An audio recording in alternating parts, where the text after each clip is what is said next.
ìgbésùnmọ̀mí lórílẹ̀‐èdè Nàìjíríà ẹ má jẹ́ ká da lórúkọ mọ́ sàpà o.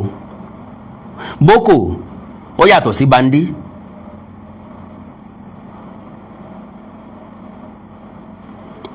So kò bára mu ọmú bandi yàtọ̀ sí x-men. Ṣùgbọ́n àwọn mẹ́tẹ̀ẹ̀ta ìpalára tí wọ́n mú bórílẹ̀‐èdè Nàìjíríà kìí ṣe kékeré. Ọ̀nà tí wọ́n fi fa orílẹ̀‐èdè yìí sẹ́yìn kìí ṣe bíntín. Ọlọ́ngbọ́ Boko ń ṣe tiwọn, bandi ń ṣe tiwọn, x-men ń ṣe tiwọn. X-men ń bèèsì tiwọn lórí àwọn àgbẹ̀.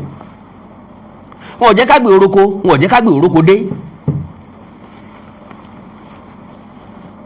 Wọn ò jẹ́ ká gbé ọ̀sọ̀gbìn kan jèrè. Àwọn ni wọ́n ń pàgbẹ́ sáàlà, àwọn ni wọ́n ń fẹ́ràn jẹko. Àwọn bandi ló bèèsì ilé ayé wọn lórí ìjínigbé nìkan. Kan dédé wọ̀lú, kan yìnbọn fún wọn, kan pa wọ́n bẹ́ẹ̀. Kálukú wọn ló ní mission ọ̀tọ̀ọ̀tọ̀.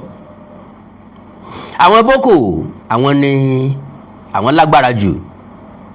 Ìdí tán fi dálẹ̀ ni wípé kí wọ́n mú ìjọba tí ń bẹ lórílẹ̀‐èdè yìí kúrò, kí wọ́n fi ìjọba tí wọ́n lọ́lẹ̀ bíi tàwọn orílẹ̀‐èdè kan lágbàáyé, kí wọ́n láǹfààní láti máa lo òfin ṣàríà. Pẹ̀lú pé àjẹ́ndà wọn ò papọ̀, ìkúnlẹ̀ wọn ló papọ̀. Ìkúnlẹ̀ wọn tó sì papọ̀ náà ni wàhálà àti ìdàlúrú ìdààmú tí wọ́n ń kó bá wa. Ìbéèrè wọn sọ̀tọ̀ọ̀tọ̀, ntí kálukú wọn ń lò ń dà lé lórí ọ̀tọ̀. Àwọn Boko ní aráàmù ní western education. Àwọn x-men kò sí nǹkan kan tó kàn án pẹ̀lú education tiwọn. Kí wọ́n wú pákíyín fewúrẹ́ wọn àfi fún màálù wọn.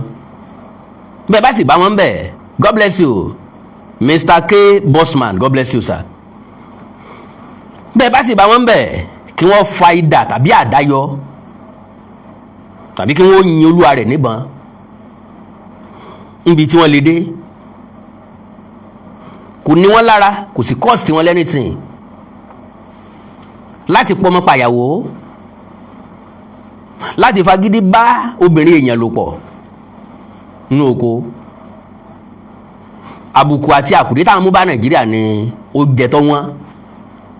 Ẹ bá ní kí ló dé tó ń jẹ́ fi wọn, àwọn àgbẹ̀ ọ̀la wọn ò láàyè dóko. Àwọn àgbẹ̀ á ní gbogbo èrè oko wọn, gbogbo èrè oko àwọn wọn ti bàjẹ́.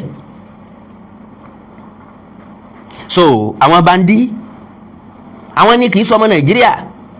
Boko ọmọ Nàìjíríà làwọn, ṣùgbọ́n bandi àwọn ìsọmọ Nàìjíríà. Pápá pẹ́jẹ́ ká kọ́kọ́ lọ sórí orí Boko Haram. Then káwá tú àṣírí oníláṣẹ oníláṣọ o. Mo ti ń sọ láti bí ìjẹta àṣírí àwọn tó mú bandit wọlé. Alright. Boko Haram was formally founded in 2002 by cleric Muhammad Yusuf in Maiduguri, Nigeria. 2002 ló ti bẹ̀rẹ̀.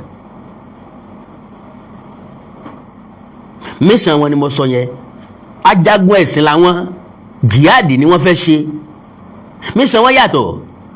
Jihadi wọn yẹn wọ́n fẹ́ bẹ̀rẹ̀ láti north, wọ́n fẹ́ jáde gbèrí òkun, that is wọ́n fẹ́ overrun south west south east kí wọ́n wá gbàdékò. Wọ́n ní mission. Irú àwọn mission bẹ́ẹ̀ yẹn máa ń ní backing láti ilẹ̀ òkèèrè. Wọ́n máa ń ní backing lọ́dọ̀ àwọn ọlọ́lá olówó lókè ọya táwọn náà gbẹ̀sìn lágbà sódì.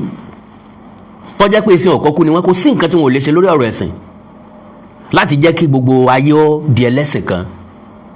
Ṣé gbàgbé pé àwọn ààrẹ kan lórílẹ̀‐èdè yìí fẹ̀yìn tí ẹ bá jẹ́ ẹ̀yin bàbá wa ẹ̀tẹ̀yin mọ̀mọ́ wa ẹ̀yin tẹ́ jẹ́gbọ́n wa, ẹ mọ̀ pé àwọn ààrẹ kan lórílẹ̀‐èdè yìí ti gbìyànjú láti sọ Nàìjíríà di ẹlẹ́sìn kan. Ló mú wọn mú Nàìjíríà darapọ̀ mọ́ OIC, Organization of Islamic Countries. Nígbà náà wọ́n fẹ́ yí Nàìjíríà sí ẹlẹ́sìn kan. Wọ́n fẹ́ máa lo ṣàríà. Ṣé gbàgbé pé gómìnà kan ní Sàǹfàrà ó ní òfin ṣàríà ló wọ́n máa lò lọ́dọ̀ tó ń wo. Wọ́n ń lo ṣàríà lókè ọya lónìí, wọ́n ní ọlọ́pàá ṣàríà Hisba ni wọ́n ń pè é. Àwa tá wà ní south àwọn ò fẹ́ wàhálà àfẹ́jàngbọ̀n bàbá ti sọ̀rọ̀ dé àti mẹ́nu kó bẹ́ẹ̀. àgbà wa ò kẹ́hùn sọ̀rọ̀ ńlá fi ń kẹtàn sáré ní ìsìn làwọn ń sáré àsàpàjùdé là ń sá from pillar to post là ń forí gbàgìrì káàkiri ìgbà tó yẹ ká ké àké ìgbà tó yẹ ká sọ̀rọ̀ àsọ̀rọ̀ ìgbà tó yẹ àbínú àbínú ìgbà tó yẹ ká faraya faraya ńgbà náà wọ́n dá sàríà lẹ̀ lókè ọya ìkọ̀ọ̀kan wá béèrè ńjọ́ náà wípé òfin mélòó là ń lò ní Nàìjíríà àwa kan ń lo Nàìjíríà constitution àwọn kan ń lo sàríà láti ìgbà náà ló ń gbẹ sàríà tí ń pa wọn ló ti ń gbé àwọn mùsùlùmí tí ń bẹ nísàlẹ̀ ń bì wọ́n wá ń lọ́bì pẹ̀lú àwọn tí ń bẹ lókè ọya wàhálà tí ń bẹ lókè ọya ń fẹ́ mu wá wọ́n fẹ́ transport ẹ̀ wá síbí báyìí jẹ́jẹ́ làwọn ará òkè ọya jókòó àwọn ọba wa ńlẹ̀ bíi wọ́n lọ bá wọn àwọn ọba tán gbà ìsìn sórí ni o ẹ ti mọ̀ wọ́n o àwọn ẹlẹ́sìn tí wọ́n gbẹ̀sìn sórí àwọn náà wá bá wọn ṣàṣepọ̀ wọ́n wọ̀nà bí wọ́n ṣe mú sàríà wọlé yìí àti lófin ní Nàìjíríà anílé ẹjọ́ from customary to magistrate from magistrate to high court from high court to court of appeal from court of appeal to supreme court tó jẹ́ pé sáìsì ìjìyà ẹ̀sùn kálukú ti wà nínú òfin táàfin nídìí sàríà rárá wọ́n bá mú ọ fún sàríà àwọn anìkan náà lẹ́gba 100 fún kẹ́ni láìjọ́ lọ́n ló lè bọ́ọ̀ bá mú nǹkan wọn anìkan gé ọwọ́ ẹ̀ fáwọn náà ẹni tó mú nǹkan jáwó pé sọ́rí o kò sí nǹkan tó sọ pé kéèyàn jalè o ṣùgbọ́n ẹni tó mú nǹkan kí ló mú ṣé nǹkan jíjẹ ni ẹ fún lẹ́gba 6 lọ́wọ́ ń sẹ̀ tá a fi gé ọwọ́ ẹ̀ tí ò ní rọ́wọ́ yẹn lò forever yọ kọ́kọ́ jẹ́ ìrora ọwọ́ tá a gé tí wọ́n bá wá sọra wọn di mèkútúrúbà sàásà wọ́n tààrí wọn sísàlẹ̀ ń bì í wọ́n máa tọrọ bára wọn gbé bá bára torí pàwọn lójú àánú. Siriyabo mambiyala siriyabo mambiyala siriyabo mambiyala siriyabo mambiyala àkóbá ọ̀dàbà ọlọ́mọdéárì àkóbá ọ̀dàbà ọlọ́mọdéárì bẹ́ẹ̀ bá ara fọ́jú tó ń ṣe sàrà bẹ́ẹ̀ bá ara fọ́jú tó ń ṣe sàrà bó bá ti ṣàdúrà débi àkóbá radaba ẹ tọwọ́ bàpò ẹ dàbọ̀ kẹ́ ṣe sára mọ́ bá ti gbé gbádéwájú wa ń tá sáré wò ní pé tèmi kúkú bẹ́ta tí wọ́n á tọ́ bàpò àfọ̀n lówó gbogbo street wa gbogbo báǹkì làwọn oníbàárà látòkè ọ̀yá wa kún ní ìsìn dáàdì ẹ fún mi lówó dáàdì ẹ fún mi lówó wọ́n máa gba wíńdò mọ́tò gbàgbà dáàdì ẹ fún mi lówó dáàdì ẹ fún mi lówó dáàdì ẹ fún mi lówó àwa kọ́ la sọ wọ́n dàbí àwọn èèyàn wọn lọ sọ wọ́n dàbẹ́ so kálukú wọn ló ní mission okay by cleric Muhammad Yusuf in Maiduguri, Nigeria and transitioned from a radical religious sect into an armed insurgency bàbá pé kan rókò kéke yóò dàgbà yóò béèrè ẹbọ nígbà tí wọ́n bẹ̀rẹ̀ pẹ̀lẹ́sìn kò sẹ́ni tí ó dá wọn lọ́wọ́ kọ́ kò sẹ́ni tí ó fún wọn ní full stop kò sẹ́ni tí ó wà gbòdẹ́kù fún wọn kò sẹ́ni tí ó sọ pé intense yóò da wọ́n bá kú sọ di ẹgbẹ́ jàǹdùkú ẹgbẹ́ àdàlúrú ẹgbẹ́ agbésùnmọ̀mí wẹ́rẹ́wẹ́rẹ́ ńgbà tán bẹ̀rẹ̀ ńgbà náà ni wọ́n máa de àdó olóró mọ́ èèyàn kan lára wọ́n lè ní ọwọ́ nù ṣọ́ọ̀ṣì lọ ńgbà bá débẹ̀ wọ́n àdó olóró dùn mọ́ lára gbà torí wọ́n rí àwọn akẹgbẹ́ wọn tí wọ́n ń wọrú ẹ̀ wọnú ọkọ̀ bàálù tí wọ́n fi máa wọn ti ń bẹ nínú bàálù nígbèkùn àti bẹ́ẹ̀ bẹ́ẹ̀ lọ náà fi sọ́dà bẹ́ẹ̀ right. An armed insurgency in July 2009 láti 2002 sí 2009 ẹnìkan kò stop wọn no problem the mission the group's official name Jama'atu al-Sunnah Lidawati wal Jihad translate to people committed to the propagation of the Prophet's teachings and jihad. Their primary goals include establishing an Islamic state, overthrowing the secular Nigeria government to establish a state governed by their strict interpretation of Sharia law, rejecting Western influence, opposing Western education, culture, and social structures. The name Boko Haram loosely translates to Western education is forbidden. Wọ́n ò fẹ́ Western culture, wọ́n ò fẹ́ Western education, wọ́n ò fẹ́ Western this and Western that, but Western everything ni wọ́n lò nísìn. Torí pé bọ́n ti ń bẹ lọ́wọ́ wọn ń bá wọn West ló ṣe. Fóònù tí wọ́n fi ń pe ẹni tí wọ́n bá jí ọmọ Èkó ń bá wọn West ló ṣe. Ọ̀tá tí wọ́n ń kó nùbọ̀n bá wọn fẹ́ West ló ṣe. Mọ́tò tán fi ń kóra wọn káàkiri ń bá wọn West ló ṣe. helicopter tán fi ń gbéra wọn káàkiri báwọn west ló ṣe, nǹkan ìjà olóró tí wọ́n ń lò káàkiri báwọn west yìí náà ló ṣe. So ìgbé adìẹ ọ̀dà ní pálọ̀ ṣùgbọ́n ìtàn rẹ̀ dá lórí ìrẹsì. Education àwọn west ọ̀dà ṣùgbọ́n nǹkan míì táwọn west ṣe ó wúlò, ó ṣe é lò. It's okay. Okay, Western education is forbidden. The historical timeline from 2002 to 2003, funded by Muhammad Yusuf, starting out initially as a non-violent religious movement before clashing with security forces. Ngbà tó bẹ̀rẹ̀ ngbà náà, bí ìgbà téèyàn preach gospel ni wọ́n fi bẹ̀rẹ̀. Wọ́n sì máa kọjú ìjà sáwọn èèyàn kan. Until tí wọ́n bá wọn ológun tán kọjú ìjà sáwọn ológun. In July 2009, a major turning point, clashes with Nigerian military forces in Borno State led to the paying of hundreds of members and the extrajudicial paying of leader Muhammad Yusuf. Muhammad Yusuf ngbà náà, wọ́n arrest ẹ̀, wọ́n release ẹ̀, lẹ́yìn tán release ẹ̀ náà wá gbẹ̀mí ẹ̀, ìyún iléeṣẹ́ ọlọ́pàá àbí iléeṣẹ́ ológun nígbà náà. Re-emerged under the leadership of Abubakar Shekau, launching a broader insurgency and officially pledging allegiance to the Islamic State (ISIS) in 2015 to 2016 to present. The group split into factions, primarily the original organization and the Islamic State West African Province (ISWAP).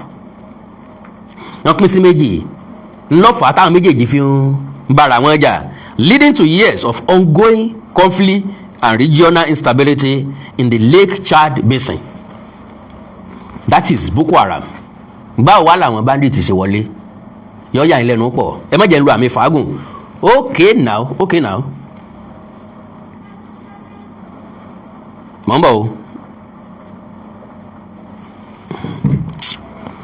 Ẹ má bínú o.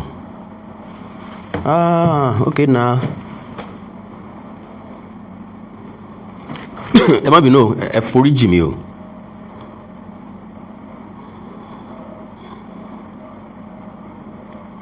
Ẹ foríjì mi ẹ̀yin màmá o, ẹ̀yin bàbá mi, ẹ̀yin ẹ̀gbọ́n mi, ẹ foríjì mi o.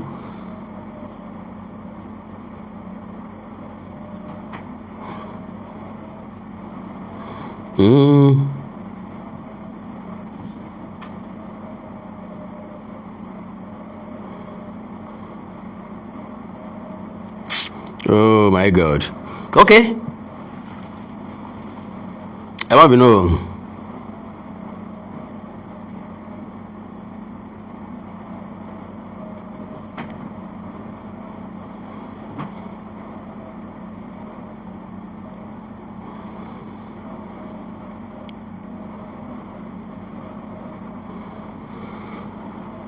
Okay now. So, now. Ń bọ̀ jàre.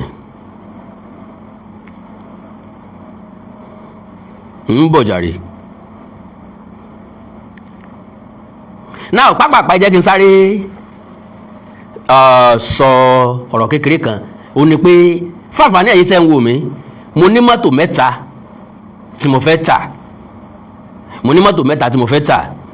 One, mo fẹ́ ta Mercedes-Benz C300. Two, mo fẹ́ ta Lexus RX 350 2018 model.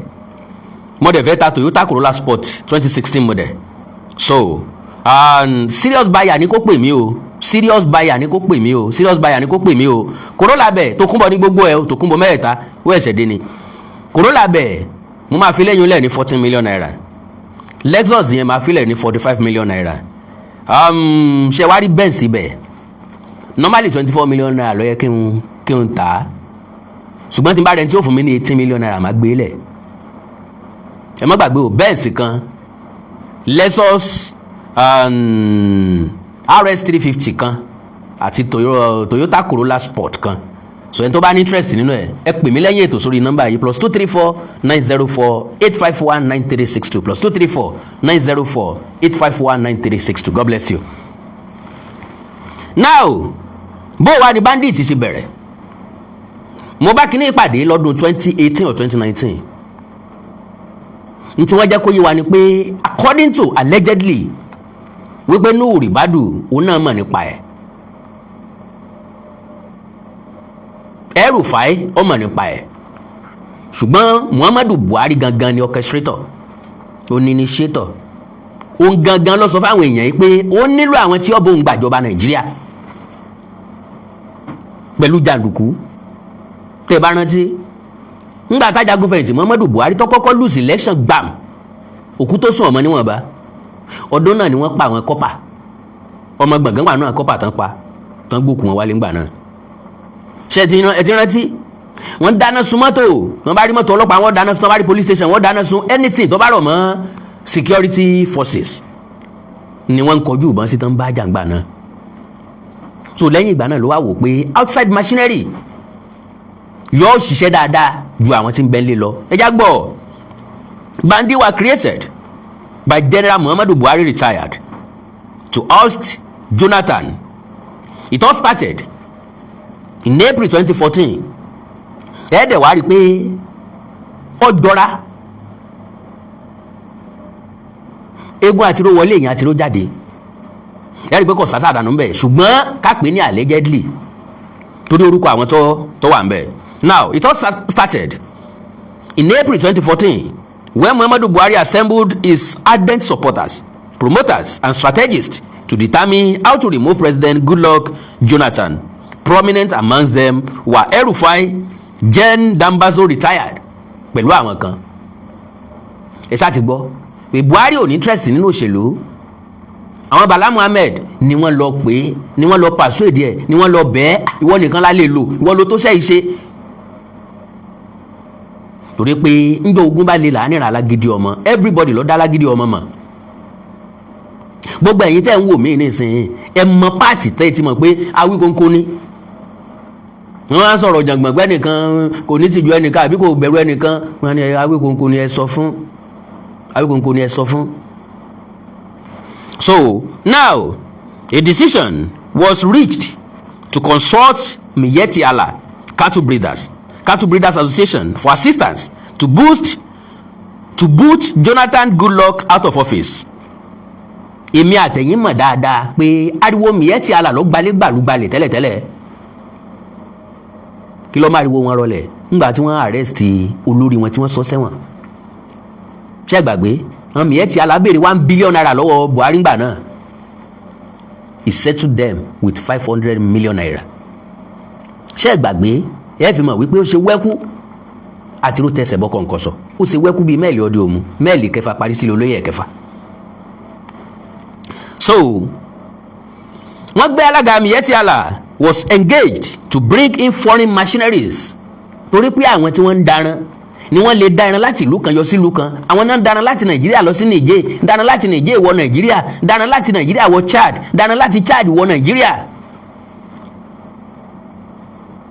bóònù ìrìn àjò Ṣọ̀ún Ògbómọ̀ṣọ́ nínú ìtàn ta kàńjò ní ṣe bí ọdẹ ni, ṣe bóun àtàwọn ọdẹ ẹgbẹ́ tí wọ́n jọ pàdé ara wọn ni wọ́n jọ mọ́ra wọn náà jọ wá kíra wọn kó tó di pé ó dúró sọ́dọ̀ Oníkòyí ńgbà náà. gẹ́gẹ́ bẹ́ẹ̀ náà ìrìn àjò yìí náà ó lè ní mẹ́sì ó lè tọ̀ lórí àpáta.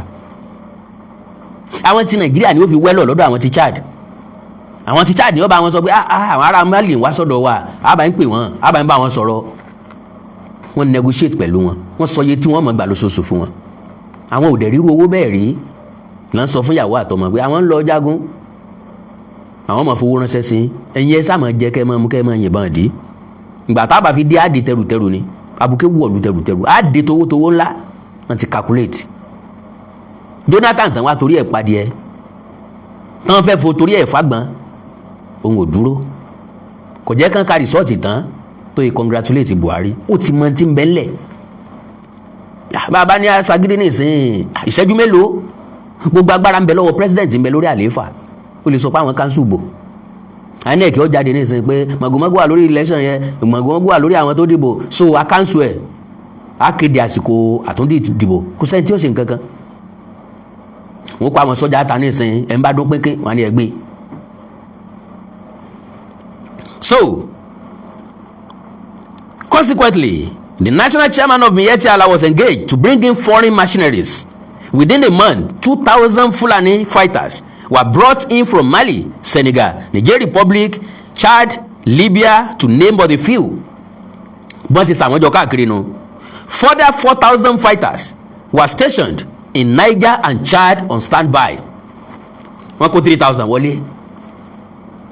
Wọ́n rẹ̀ kí àwọn 4,000 sí ẹ̀yìn odi. Ẹ̀yẹ dúró ẹ máa wo bí nǹkan ṣe ń lọ o.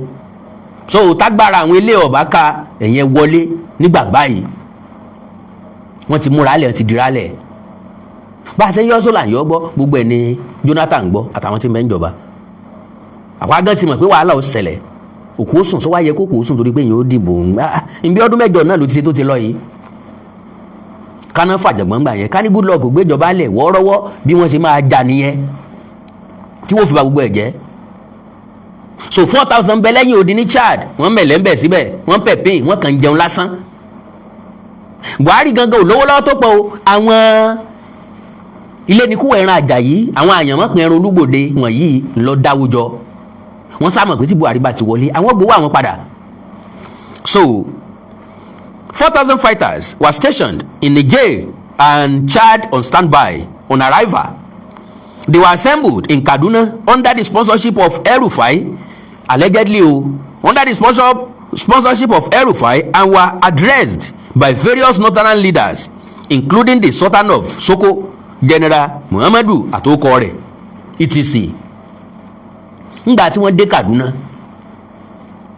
ṣé gbàgbé pé mission wọn initially nígbà tó rí pé OPC wọ́n láwọn fẹ́ lé emir kúrò nílọrin wọ́n fẹ́ fọba Yorùbá jẹ ilẹ̀ Yorùbá nílọrin a fẹ́ gbà lọrin padà ní mission tí wọ́n fi lọ mú Buhari wá.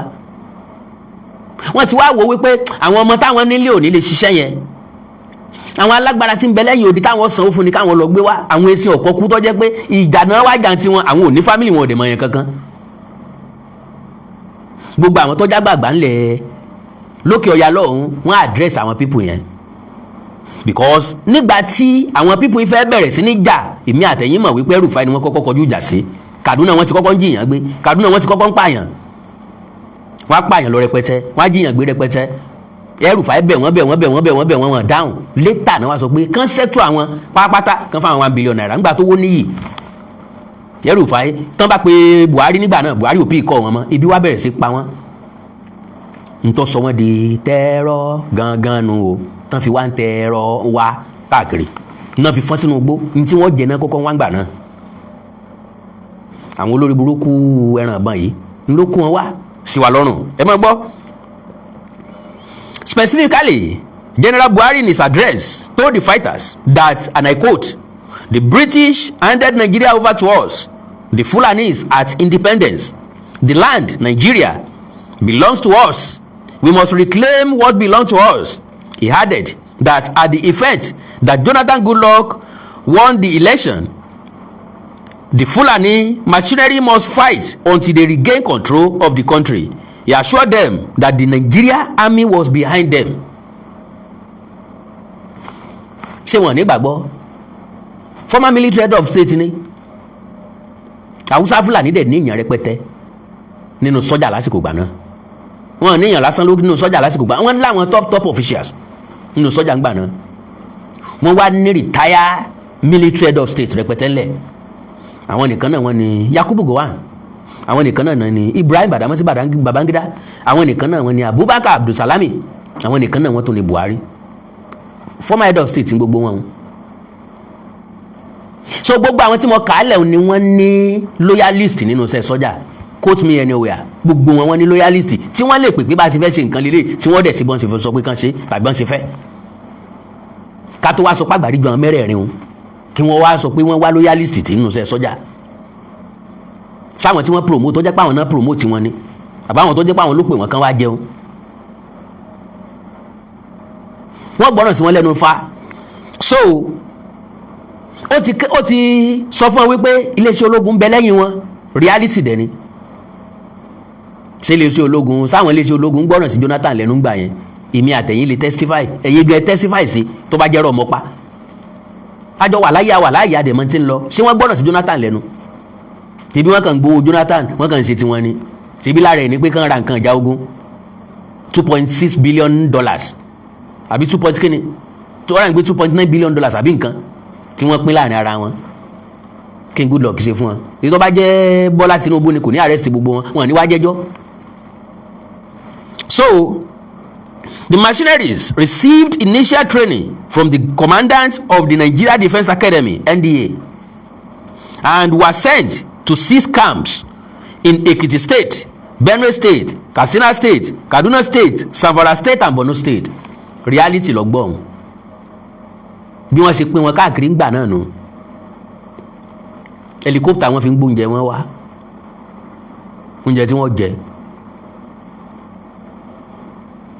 wọ́n tọ́jú wọn sí camp àwọn sọ́jà ní train wọn kó wá sọ pé àwọn kan kọ́ ló ní Nàìjíríà.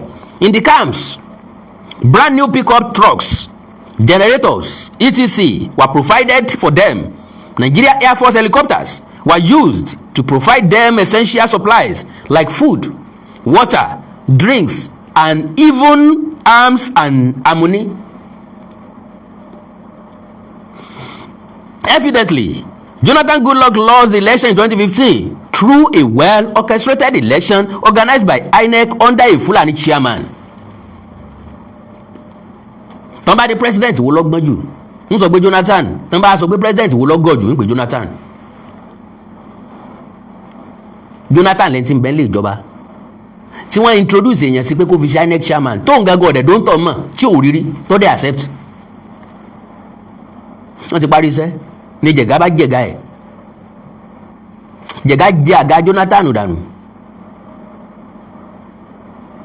wọ́n ráàyè ṣe dáadáa. Okay, election organized by INEC under a Fulani chairman, Professor Jega. General Buhari, retired, was sworn in as the president. This saw the emergence of a Fulani president through a dodgy election. Hence, the planned violent war was averted.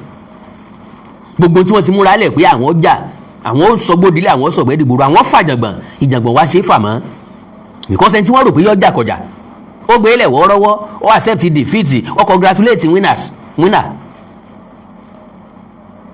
Ìjà wo lẹ tún fẹ́ jà ńgbà tẹ́ ẹ gbá yàn lójú tó tún dọ̀bálẹ̀ ó só pa mí mo pọ́nnu lá ó bojú ẹ̀yìn mo fi dọ̀bálẹ̀ ge ọwá tó yẹ gbá sọ fẹ́ nà mí ni ó tó bẹ́ẹ̀ sọ pa mí ni ẹ lè ó lè ní ẹmu ó lè ní wọ́n dẹ̀ dìímú pàpà kókó ńdó jídà ẹgbà lọ́wọ́ ẹ̀ ẹni òfìlẹ̀ ọ̀yá eré tètè alẹ́lẹ́ ó dẹ̀ tó ń sálọ ẹ̀ bá tún bá tẹ̀lé lẹ́yìn ṣé ẹ fẹ́ pa ni. ẹ ti ní ó ju ìjọba lẹ̀ ó ti jù ú lẹ̀ fún yín ìjà kílẹ̀ tó ń bá jà kò ṣeé jà mọ́ wàhálà bá dé. Buhari ìkúnlẹ̀tì òun dórí àga kọ̀wé ẹ̀yìn wò mọ́ bọ́ bá jẹ́ ntọ́ gbọ́n ni àwọn tó kó wá pé tó ẹ ti rẹnu lẹ rẹnu ọkọ o ń ta ọ̀rọ̀ ta rò pé yóò wọ́n bóró ó ti pọ̀n mẹ́rù kọ́ ń ta ti rò pé yóò le isi lè ni so kò sí nǹkan kan méjì pé kẹ́ máa padà síbi tẹ́ ẹ ti wá lọ. màá sọ fún àwọn èèyàn kan kí wọ́n fún kan pay yín off kan sanwó yín kẹ́ máa lọ. ṣùgbọ́n torí wípé àkó àpò làákọ̀wó ni wọ́n fi ṣe wọn ò wúlò fún mission kan kó yẹ kí wọ́n lè wúlò fún mission míì. àwọn ìjọba kan ti jẹ lórílẹ̀‐èdè Nàìjíríà tó jẹ́ pé àwọn machinery tí wọ́n fi ń gbẹ̀mí àwọn alátakò wọn gbẹ̀mí àwọn tó bá bú wọn gbẹ̀mí àwọn tí wọ́n bá fẹ́ gbẹ̀mí ẹ̀ tẹ́ẹ̀fì ní retraces ìjọba míì dẹ̀ dé ó dẹ̀ sustain wọn kò tú wọn ká. That means wọ́n ó lè padà wúlò fóònù náà gẹ́gẹ́ bẹ́ẹ̀ ni ó ra wọn èèyàn lábì yìí Buhari ò rí wọn lò fún yẹn bọ́ wọn fẹ́ jù wọ́n nù wọ́n ní wọ́n jẹ́ wọ́n lé egun ni ẹ jù ú lẹ̀ wọ́n lẹ́ran díẹ̀ wà ń bẹ̀. Ó ń dẹ̀ ní kò mọ bí wọ́n ṣe fẹ́ tọ́jú wọn kò mọ bá a ṣe tọ́jú èèyàn kì í ṣe nature ẹ̀ wọ́n fa àwọn eléyìí lẹ́nu ibi. So contrary to expectation, the machineries in the various camps were abandoned. Wọ́n abandon wọn kàn sí wọn mọ́ ebi sì rèé kò mọ̀ pé ó kàn ò sí lé bójúmọ́ bá ti mú ibi á máa pa ni òsàbí ọ̀fun òsì dojúmọ́ ni ó béèrè ẹbọ ẹ̀ńtẹ́ kó sí káàmpù kì í ṣe pé gbọ́jà tí wọ́n wájú kan máa tà wọ́n jẹun. Were abandoned no more food and essential supplies. The relationship between Miyetti Allah, El-Rufai, now a state governor, and Dambazo broke down. Nígbà tí wọ́n ń pè lókínní yìí, Rufai ò tí ì di gómìnà. Ṣùgbọ́n nígbà tí Buhari ti wọlé, òun náà ti di gómìnà. Àti wá rí gómìnà dẹ̀tì, àti rí Buhari dogun. Àwọn eléyìí ò wá, wọ́n hun sẹ́lòmíì mọ́. Alága Miyetti Allah ni wọ́n hun sí lọ́rùn pé ẹ̀yin lẹ kó wa wá o. Ẹ̀yin lẹ invite wa o. Lẹ́ni wọ́n ṣe báyìí fún wa, wọ́n ṣe báyìí fún wa o.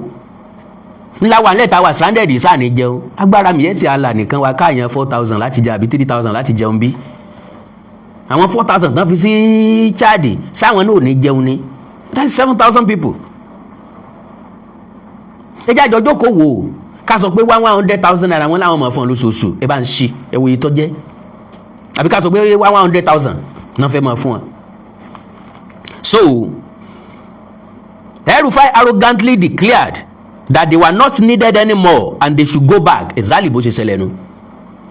Àkíní problem yín gan. Àṣà lóyún mọ́. Ẹ máa lọ síbi tẹ́ ẹ ti wà. Àwọn eléyìí wá sọ pé lọ síbo. Nígbà tí sọ fáwọn ìyàwó wa pé dídé tá a bá dé tẹrùtẹrù lábùkí ọwọ́ lù á wọlé towó ni. Ká máa lọ bẹ́ẹ̀ lọ́wọ́ òfo láì fún wa ní nǹkan kan. Ẹ ń ṣeré ni àwàdà lẹ́ ń ṣe o. Ńdọ́jẹ́ kan kọ́kọ́ fi dán hàn El-Rufai fúnra lára ẹ̀ nínú ìjọba rẹ̀. Wọ́n kò àwọn abúlé báyìí wọ́n dìde pààyàn lọ rẹpẹtẹ ń bẹ̀ ní Kaduna. Wọ́n á jiyàn gbé rẹpẹtẹ. Rufai ó pe Miyetti Allah pé kó bọ̀ ń persuade wọn. Eléyìí wọ́n sọ pé persuasion kan ò sí, owó ni ẹ kó wá kó ẹ jẹ́ kó ń sẹ́tù wọn kan tètè máa lọ. Làwọn alákọ̀ọ́rí ọ̀sẹ̀ tù wọn bọ̀rọ̀. Okay? Arrogantly declared that they were not needed anymore and they should go back. Consequently, the pípáyín in Kaduna commenced as a warning to El-Rufai, but it did not bother him. He declared that he had paid the people carrying out the killings and they did not want to stop. Can you imagine that? Ó ní kẹ́ máa wò ó. Àwọn tó ń pààyàn o mo ti sanwó fún ọ o. Ẹ̀yin náà gbọ́ngbà náà tá a máa wò pé bóyá mistake ló fi sọrú ẹ̀. A ti sanwó fún ọ o. Wọn ò fẹ́ dáwọ́ dúró ni o. So, the Nigerian police did not bother to call Gómìnà El-Rufai to give further clarification on this. Ńgbà tó sọ bẹ́ẹ̀ kò sí iléeṣẹ́ ọlọ́pàá tó pè lóòótọ́, iléeṣẹ́ ológun ò pé, ìjọba ò pé, ìjọba àwọn ni ó pé, ìjọba tọ́nàṣẹ́ náà ni ó pé àbí. Many things ló yẹ ká question lórílẹ̀‐èdè Nàìjíríà. Many things ló yẹ ká seek clarification fún ní Nàìjíríà, but we didn't. Business as usual ni ẹni àmọ̀rí ìbá kú. Òkú tí ì ṣe tẹ́ni ọjọ́ tó fọ̀ láàfin gbogbo ẹ̀ ṣe igi lọ́kàn mi náà wàhálà ilé ayé tiwọn nìyẹn náà ẹ jẹ́ kí wọ́n máa bá lọ bẹ́ẹ̀ náà bá a ṣe ń gbégbé ayé tí gbogbo nǹkan fi di wàhálà máa lọ́wọ́ nìyẹn. So the machinery at the various camp decided to go about to find food for themselves. Yorùbá ní àṣẹ̀ṣẹ̀ wọn ológbò ní jìyà bó bá ti ń tóbi ọjọ́ mẹ́ta yóò tẹ̀kú lé pàjẹ́. Ẹsẹ̀ wọn lógbò lẹ́yìn ìyá ẹ̀ kékeré yọ mọ̀ sí pọ́lọ́rú yọ mọ̀ pọ́ yọ káàkiri ẹjọ́ pẹ́nu lé díẹ̀ kó dàgbà díẹ̀ kátẹ́gùn ọ̀fẹ́ sí kó rúra díẹ̀ kó nǹkan gan lè sáré yọ mọ̀ pé pekujẹ fún rẹ̀ ẹ̀ nílò wàhálà mọ́. So ara wọn ti sílẹ̀ owó ebi ti bà wọ́n wò pé ẹ wo bàbá jáde fúnra lára wa káwa ń tàjẹ́ bí ọ̀pá wa kú o náà fi fọ́nù ogbó bẹ́ẹ̀ gbọ́ ọmọ Fúlàní kò sẹ́ńtì ọ̀sán ransom náà ìwá sí south wọ́n sàn rí gbogbo fẹ́fẹ́rìtì tá à ń ṣe flamboyant wedding flamboyant burial kásòkú ká má sọ ẹgbẹ́ ká pa màálù lọ rẹpẹtẹ ká wégele ká mọ̀ náwó fúnra wa lójú agbo náà wá wò pé ọbẹ̀ sọ̀n south ọbẹ̀ sọ̀n bẹ́ẹ̀ ẹjọ́ lọ bí ọbẹ̀ ti sọ̀n nọ́ọ̀tì yìí gbẹ́ pọ̀ òkè ọ̀yà ìgbẹ́ àwọn ilé àlìmọ́njèrè kí lẹ́yìn lò láwọn ilé ní lọ́wọ́ ẹjọ́ lọ bẹ̀ náà wá kiri sí a láti Èkìtì dé Wàrájà dóṣogbo dọ́nà Ìbàdàn bíbàdàn dépínlẹ̀ Ọ̀yọ́ dépínlẹ̀ Ògùn dépínlẹ̀ Kwara wá yọ sí wa. Okay, go about to find food for themselves by robbing people, going to farmlands and kidnapping. Bẹ́ẹ̀ni ó kó àwọn èèyàn wọn kọ́kọ́ ń lọ ìṣídà kan ti wá sunyín lọ rẹpẹtẹ bẹ́ẹ̀ bá dẹ̀ kọjá yìí wọ́n pa yín síbẹ̀ tàbí kẹ́ ẹ wá kí wọ́n kó tàbí kẹ́ ẹ wá kẹ́ ẹ jọ pín bí wọ́n ṣe ń ṣe ń gbà náà nù. wọ́n gba nǹkan lọ́wọ́ yín lójú koro nígbà ó jẹ́ pé irin tútù ń bẹ lọ́wọ́ wọn tó sì jójú lówó tí ìṣògùn bá ń kì í wọn yìí sì sára bí wọn ò dá èèyàn kankan mọ̀ ẹni Ṣàngó bá pa àpagbé ni. gidi Ṣàngó pa àpagbé mo bẹ̀ yẹn máa fẹ́ kun ajá o bẹ̀ yẹn máa fọ́ kàwé yẹn o. bí èèyàn bá fi hàn wá àwọn Fúlàní tilẹ̀ yìí ó ń tọ̀ wọ́n jẹ yan rẹ̀ ń sùn àwọn tilẹ̀ yìí lájọ́ ń dùnàdùnra tá a jọ ń ra wàrà lọ́wọ́ ara wa àwọn eléyìí ọ̀gbọ́ wa ń pa ọ́ wọn ọ̀gbọ́ nǹkan kan ti gé hàn létí lọ Àṣàkẹ́ ti gé hàn létí lọ.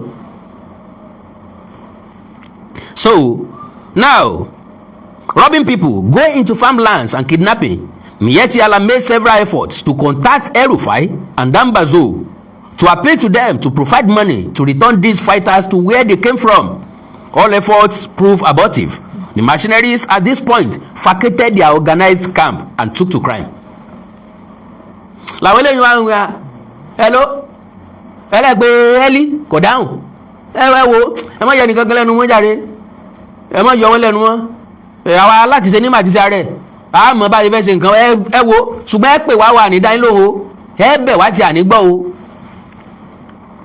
wọ́n bá bẹ̀rẹ̀ jàǹdùkú. The criminal gangs which emanated from these mercenaries were at this point described as bandits in order to differentiate them from other notorious terrorist groups like Fulani herdsmen, Boko Haram etc. wọn ò papọ̀ mọ́ra wọn làwọn ń pè wọ́n jàǹdùkú lásán jàǹdùkú tá a mọ̀ mission ẹ̀ tá a mọ̀ tó fẹ́ Boko Haram ti sọ tán fẹ́ herdsmen ti sọ táwọn fẹ́ àwọn fẹ́ grazing route wọ́n fẹ́ cattle colony wọ́n fẹ́ káwọn máa dẹran àwọn pẹ̀lú sùúrù ibi tán bá lè jẹun kán jẹun pé làlàáfíà fi lè wà láàrin àwọn àtàgbẹ́ o àmọ́ mission tiwọn àmọ́ ibi táwọn ń lọ. So, following the untold destruction and pipayin which the bandits carry out, especially in Katsina and Zamfara, the northern leaders, in conjunction with officials of Nigeria government, requested Miyetti Allah to intervene and remove the bandits from Nigeria. Sẹ́nu lásán wọ́n fi remove wọn. Miyetti Allah returned demanding 150 billion naira. Okay, 150 billion ni. Ya èmi ti rò pé 1 million ni. So 50 million wọ́n á fún gbà yẹn. 50 billion náà fún ṣé 50 billion náà fún wọn. Okay, 100 billion náà fún wọn. Okay. Now, Miyetti Allah returned demanding 150 billion naira to settle the bandits and evacuate them. Because ọ̀rọ̀ wọn ti dàbí ọ̀rọ̀ ẹni tó háyà irinṣẹ́ ìlérè bí a fẹ́ ṣèṣọ́jú ìjọ kan o ẹ wá háyà irinṣẹ́ wá instrumenti ẹ wá sọ fẹ́ni tó ní instrumenti pé àti ìlò tán o ẹ má wọrí ẹ fọkàn balẹ̀ o iye ìgbà tá a bá fi lò ó a máa sanwó ẹ̀ fún yín àwọn yẹn lójú ogun ńjọ gbogbo ọjọ́ tẹ wá kó instrumenti yẹn kalẹ̀ ẹ bá àmọ́ fi kọrin ẹ bá àmọ́ sí ẹ lò ó sí ẹ ságbà kalẹ̀ ń bẹ́ àbí ẹ sanwó ẹ̀ so àwọn yẹn accumulate iye owó tó yẹ káwọn gbà fún iye ọjọ́ tán fi wà lọ́jọ́ kó yẹn pọ̀ bẹ́ẹ̀ iye ọjọ́ ni wọ́n kà fẹ́ntì ó sanwó fún wọn kì í ṣe pé ó kàn déédéé fún wọn ní yẹ ní amount money pé ọ̀yá gba 50,000 máa lọ 100,000 máa padà irọ́ o wọ́n ṣì kalẹ̀ fún wọn. Billion naira to settle the bandits and evacuate them. The government turned the offer down and restricted itself to the payment of 100 billion naira. Buhari san o nígbà náà èmi àtẹ̀yìn sì mọ̀. Shamefully, Godwin Emefiele raised 100 billion naira for the settlement as the condition for his reappointment as the central bank governor. Allegedly o. I was not there, I don't know. Ṣùgbọ́n according to so pé